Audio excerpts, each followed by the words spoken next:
Melek budaya melek. Tetap bersama saya Nanang Muni di Indonesia Majapahit Channel. Hari ini kita coba ya meliput seni kerajinan patung batu yang ada di Trowulan, terutama batu andesit ya. Jadi di Trowulan ini sebenarnya banyak ya kerajinan patung yang diilhami dari peninggalan masa lalu, masa kerajaan Majapahit, baik itu patung dari batu andesit juga dari terakota. Untuk patung batu andesit didominasi lebih banyak itu di Kelurahan Wates Umpak, tepatnya di Dusun Jatisumber dan Desa Jatipasar, Kelurahan Jatipasar. Hal ini terjadi karena mungkin warga ya dulunya tuh banyak sekali berinteraksi dengan banyaknya penemuan di kawasan Trowulan Raya ini dengan barang-barang zaman Majapahit dulu, menginspirasi mereka untuk bisa memproduksi kembali arca-arca peninggalan kerajaan Majapahit dulu, dan akhirnya menjadi satu mata pencarian bagi masyarakat Trowulan. Komunitas patung batu ini sekarang mengalami penurunan ya jumlahnya ya. Jadi populasinya mengalami penurunan. Dulu sekitar tahun 2000-an itu ada sekitar hampir 500 orang. Tapi sekarang tinggal hampir 30% ya untuk pemahatnya ya. Karena satu, regenerasi juga jarang terjadi. Orang-orang muda masih lebih tertarik ke pekerjaan yang lain. Jadi regenerasi ini agak terhambat juga. Kedua, lesunya pasar juga ya. Ini jadi karena pekerjaan ini tidak begitu banyak menjanjikan secara finansial terakhir ya, sekitar 10 tahun terakhir ini. Jadi banyak orang-orang muda yang mungkin nggak tertarik ke seni pahat batu, juga banyak yang beralih profesi. Jadi saya sendiri Nanang Muni, jadi pekerjaan saya setiap harinya adalah bikin patung dari batu andesit, juga bikin lukisan juga. Jadi basic saya awalnya adalah pelukis. Setelah masuk ke Trowulan itu akhirnya saya terinspirasi juga ikut ke kerajinan patung batu ini. Hampir sekitar tahun 95 saya mulai menekuni patung batu.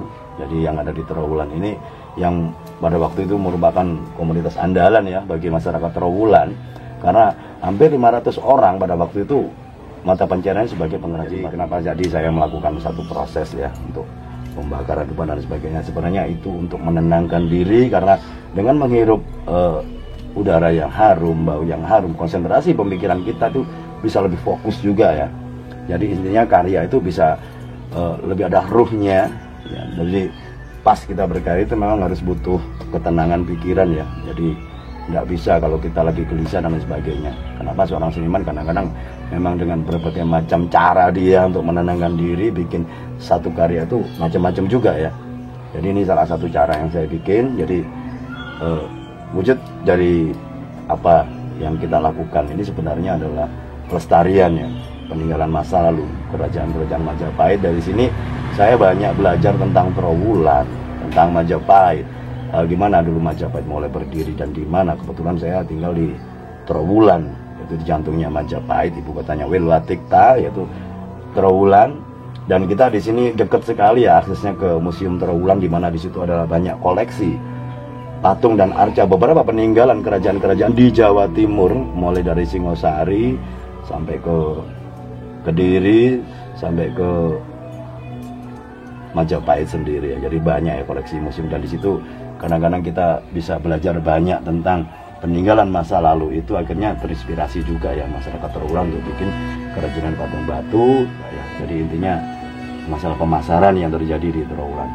Ini patung yang kami bikin ini biasanya dulu 10 tahun yang lalu pasarnya adalah Eropa dan Amerika ya, Australia juga, selain Bali. Ini jadi kewajiban kita bersama ya, karena destinasi pariwisata di Trowulan sebenarnya sangat bagus ya, baik itu destinasi pariwisata arkeologinya, kebudayaannya, ya menjaga budayanya, juga kultur masyarakatnya juga sangat menarik. Untuk season ini kita lagi bikin wajah ya, jadi wajah kita bikin.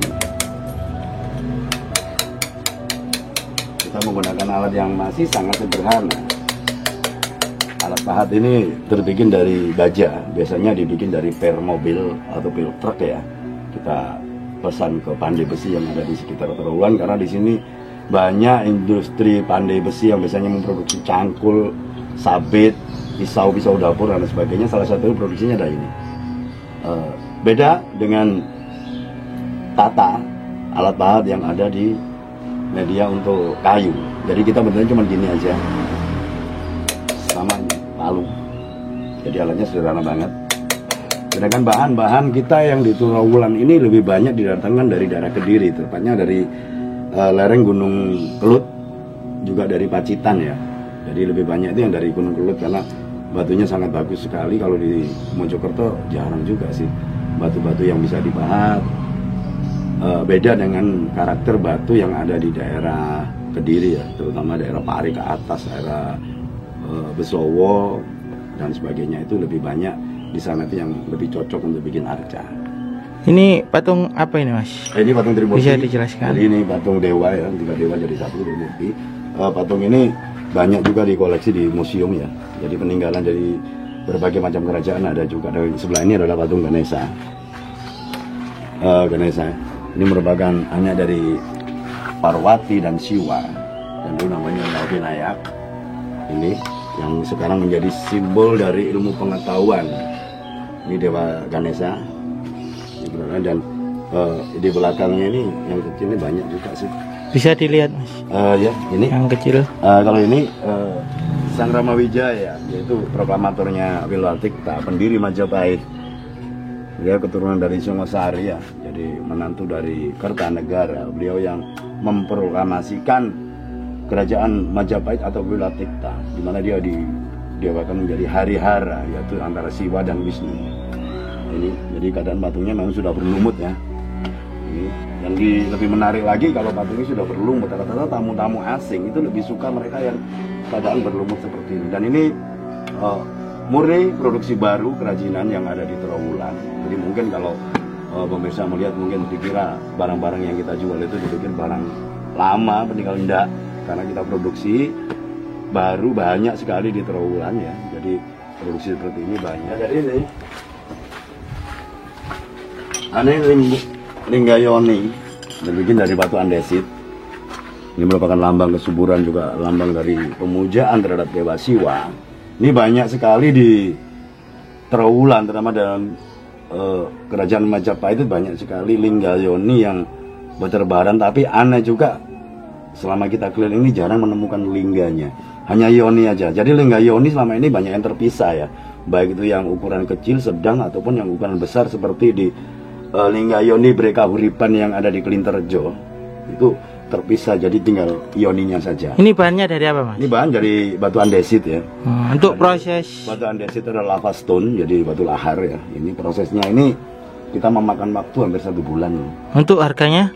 Harga kalau segini variatif ya kadang-kadang ya. Tapi kalau untuk batu andesit yang Linggayoni ukuran sekitar hampir 60 panjangnya dan tingginya 60 cm ini berkisar harga sekitar 5 sampai 6 juta.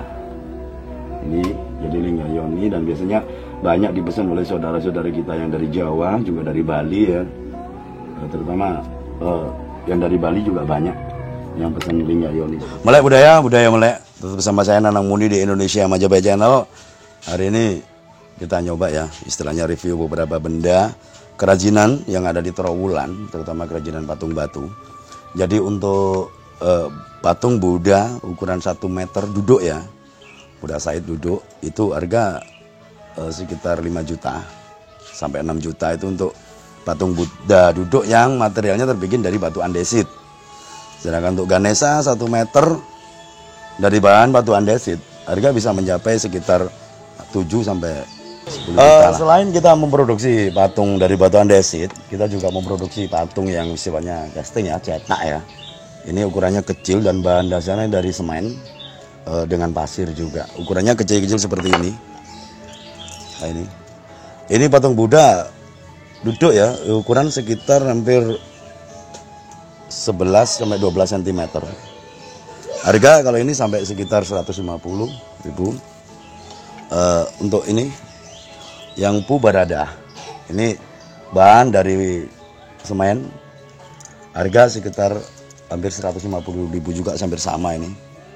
Untuk patung yang kecil ini Air Langga ya, dengan Jatayunya dia di Wisnu. Ini ukuran sekitar 12 cm, harga sekitar 100.000. Sementara untuk patung ini proklamatornya Wilatikta, yaitu Sang Ramawijaya atau Harihara, harga berkitar sekitar 100.000. Ini barang-barang yang kita produksi sebagai souvenir ya. Kadang-kadang banyak tamu-tamu yang datang jauh-jauh ke Trowulan. Kadang-kadang kalau mau beli yang besar-besar seperti yang di belakang saya ini, mereka sulit untuk membawanya, jadi mereka bikin yang kecil-kecil. Kalau untuk yang harga dari patung batu itu variatif juga, macam-macam. Jadi tidak tergantung dari ukuran, tapi juga tergantung dari motifnya. Tingkat kesulitannya untuk proses pembuatan ini mempengaruhi harga juga. Katakan untuk patung Buddha duduk 1 meter dari batu andesit, ini harga sekitar hampir 3 juta sampai 4 juta. Itu untuk batu andesit. Untuk Ganesha 1 meter duduk, Ganesha duduk 1 meter ini harga sekitar hampir 7 juta. Untuk Ganesha 7 sampai 8 juta ini. Itu untuk Ganesha. Sedangkan untuk dewa-dewa lain variatif juga harganya.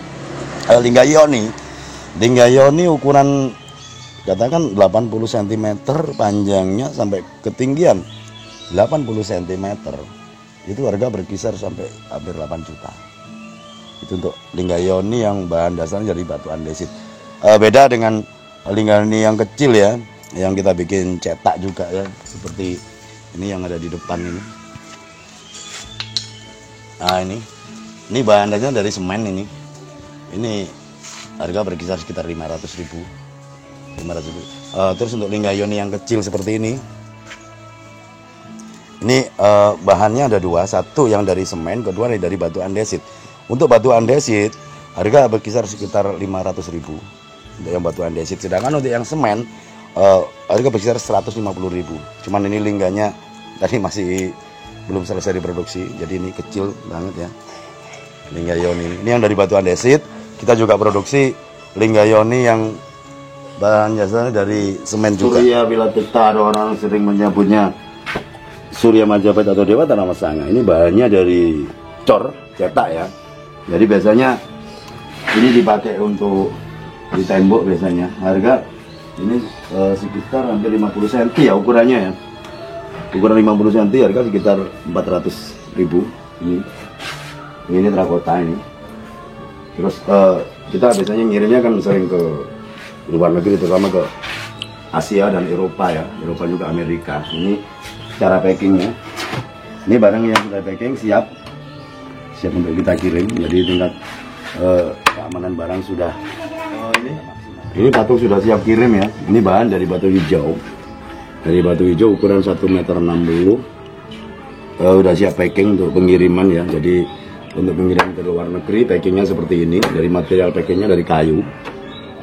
Seperti ini untuk packing batu hijau. Harga untuk batu hijau segini sekitar hampir 2 juta per pieces. Jadi kebetulan ini berpasangan ya, kanan sama kiri. Ini yang materialnya dari batu hijau. Terutama batu hijau ini diambil materialnya dari daerah Pacitan. Ini beda ya dengan batu andesit yang berasal dari daerah Kediri, terutama lereng Gunung Kelut. Beda. Jadi ini untuk batu hijau. Lingga Yoni ukuran hampir 80 cm, panjangnya tingginya hampir 1 meter. Harga berkisar sekitar 8 juta untuk ini. Ini bahan dari batu andesit. Dari batu andesit ini. Proses pembikinan untuk Lingga Yoni seperti ini makan waktu sekitar hampir 1,5 bulan. Ini dikerjakan oleh 1 orang itu hampir makan waktu sekitar 1,5 bulan. Coba kita lihat yang kemarin. Jadi ini banyak unit kerajinan yang kami produksi.